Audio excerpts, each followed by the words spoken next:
Hey guys, Wavejump here, and welcome back to another video, and welcome to my 1.11 command block tutorial episode 1, where we're going to be covering Tellraw, execute, and title. And if you're wondering what the heck happened to this world, and you are one of my current subscribers, stay till the end of the video, and I will go ahead and explain that. But for now, we're just going to be going over the 1.11 commands. So yeah, again, Tellraw, execute, and title. So the first command we're going to be covering is the Tellraw command. And we are going to be using that, and I'm going to go ahead here and make my GUI scale large now, to create something like this in chat. Of course, it's an ugly version of it, because it was just something I made up really quickly. But if we take a look at what I did for my last command block tutorial series, I made something like this, and I think that would be really cool to create again. So, yeah, we're going to go ahead and go back to that little area there and create that. Okay, so the first thing here is we have this button, and when we press this button, we're basically doing some wireless redstone. Next episode, I believe, will be my episode on how to set blocks and fill and use clone and all that. But anyways, yeah, you'll notice what I'm doing is just setting the block 9 whatever this block right here anyways to a redstone block. So set block, the coordinates, and then redstone block. It's pretty simple, pretty straightforward, not too complicated. So now that I've filled that block in, well, what do we do next? Okay, so when this runs, what will happen is that it automatically places down this block of redstone and it runs that Tellraw command. Now we're going to recreate this Tellraw command because this Tellraw command looks ugly, let's be honest, right?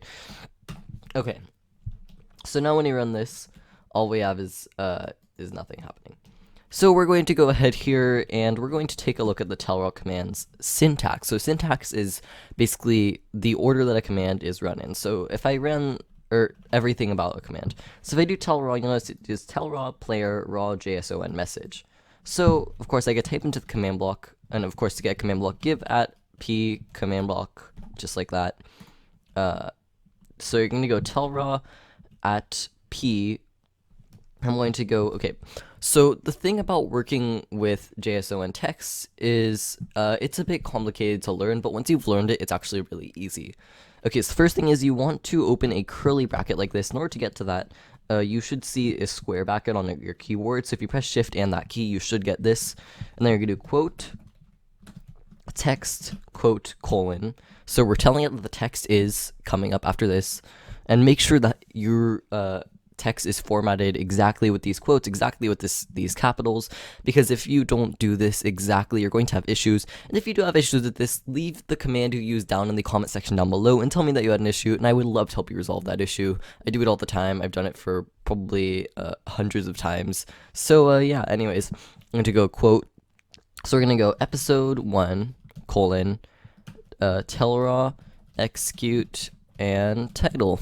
Okay, so now we have our text there, right? We're telling it the text is episode 1, Tellraw, execute, and title. And do comma. Okay, because we've told it what our text is. Now we're going to choose a color. So we're going to do quote, color, quote, colon, quote, quote, close. All right, so currently we have no color specified, but you'll notice now if we run this, it'll say just episode 1 Tellraw, execute, and title, because I haven't told it a color yet. It just defaults to white. And I will go over how it automatically deletes that redstone block very, very soon. But yeah, also give me just a second here. I realize I should probably turn that off so that you don't have it bothering you. Alright, so now that we have that, we're going to figure out a list of colors. So in order to do that, do scoreboard, teams, add, name it anything. I'm going to name mine color, and then, yeah, just do that. I already created one, so I don't need to do that. But then I could do scoreboard, teams, option, color, and if I press enter, you'll notice it'll give me a list of colors. And I'm going to start after all the dark colors, because the dark colors are difficult to see, and we're going to start with gold. So now I'm going to simply, in color, put gold, and now you'll notice when I run this here, it'll run episode 1, Tellraw, execute, and title, which is really awesome because that's exactly what we wanted. Okay, so after this, we might want it to say next episode to be determined, because that's what we had in our older one, if you remember correctly. So we're going to add these square brackets at the beginning and the end of this little curly bracket area here. And now that we've done that, we could go ahead to the end here and we're going to do comma, open and close curly brackets. So now we have a new area to work in. So essentially the way these curly brackets work is they contain a little section of text. So of course I had that say episode 1, Tellraw, execute, and title, but if after this I were to try and do comma, text, right, everything I did there before, it wouldn't work because it would just be trying to add on to the current thing and keeping the same settings. I wouldn't be able to essentially change any information about the text. So again, we're going to quote text, quote, colon, quote, and then this time we're going to go next episode to be determined. And then we're going to do again, comma, quote, color, quote, we're going to do that same exact thing. And if you would like, I could leave these commands down in the description down below. Just let me know in the comment section if you do happen to want that. And if we look here, we'll choose one of the ending colors. So we're going to choose yellow. So we're going to go color yellow. But there is one issue with this text here when we run it. And you'll notice it said it becomes run on text. And that can be a bit ugly looking. So incoming is the little thing called \n. So \/ is the other slash. So usually when we're typing a command, we do slash, and then it opens that slash right there. But instead, we're going to be talking about this slash right here. All right, so we're doing before the letter n, \n, and we're not going to add a space. And basically what that does is it tells it to add a new line there. So now you'll notice, boom, there's a new line in between episode 1, Tellraw execute and title, and next episode to be determined. And if I do remember correctly, you could actually go ahead and you could actually add different modifiers to your text. I can't remember exactly what they are right now. I'll probably go over them in an advanced Comics tutorial, but you could, for example, make it bold or italic if you do it correctly, like I did. Or like I didn't, is what I meant to say. But yeah, now we have that part in. You could also do clickable text and all that, but again, if you want to see that, let me know and I will create an advanced command block tutorial on it. Alright, so the next thing we're going to be learning how to create is this whole episode 1, Tellraw execute and effect, and you'll notice at the bottom there it said current subs 224. Okay, actually, no, we're going to move on to execute first. That will be later in the episode. So execute, in order to cover that, we're going to be moving over to another area here, and actually I think I went the wrong way to... No, I went the right way to get there. Okay, anyways, we head through a little tunnel here, and we head over to our new area. This is our new area, and we're going to start off by testing execute with it, and I should not have head back like that. I also need a direct teleporter from there to our new area, because obviously I don't have one yet. Okay, so the execute command allows you to essentially have any entity, which is basically any living thing in the world, run a command as if it were running the command instead of you running the command. Now, if that sounds a little complicated, we're going to go over it in a fair amount of detail, so there will be no complications for you at all. Okay, so the execute command on its own has two different possible syntaxes. So the first one is execute entity xyz command. Now, what does that mean? Well, we'll go ahead and test that out. So first off, I'm going to summon a couple of sheep, and I'll show you exactly why we did this later. Okay, anyways, we're going to do execute, right? And you'll notice we now have to choose an entity. Okay, so entities, we have a couple of different options. We have @p, which targets the nearest player. So if I'm standing next to this command block, it'll target only me. @r does a random player. You could also have this target a random entity if you do it correctly. @a targets all players, and @e targets all entities. But we're going to target all entities for now. And if you want to learn how to add more specifics onto this, for example, make it not work on players, then go ahead and check out my 1.10 tutorial on selectors. It works about the same. And yeah, we're just going to do every entity for now, though. Oh, excuse me, give me 1 second.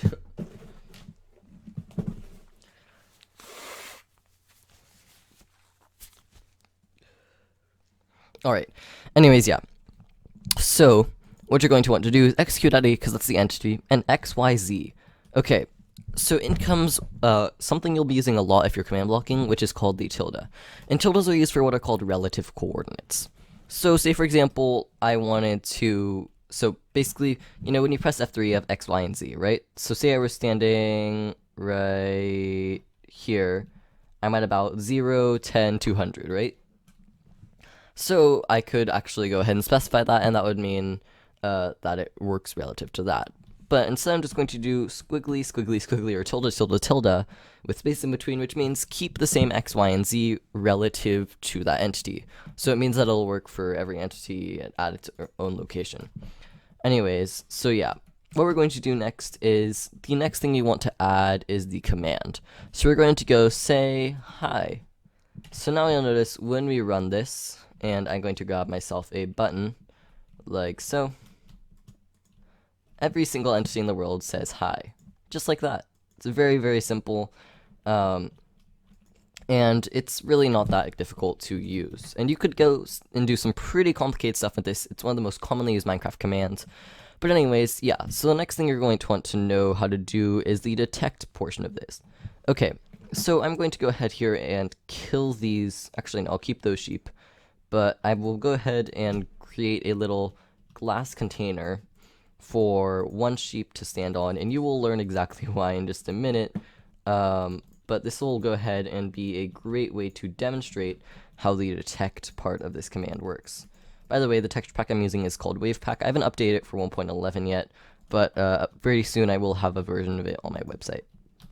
Okay, so I'm going to put a sheep down here, but I'm going to also give it a name. So let me just grab an anvil here. And we're going to name this sheep Bob, because why not? Okay, so we're going to create a sheep named Bob, and I know I could just rename the spawn egg, but I don't want to do that right now. Okay, so now I have a sheep named Bob, and so basically what we're going to do is we're going to do execute.e at its location detect.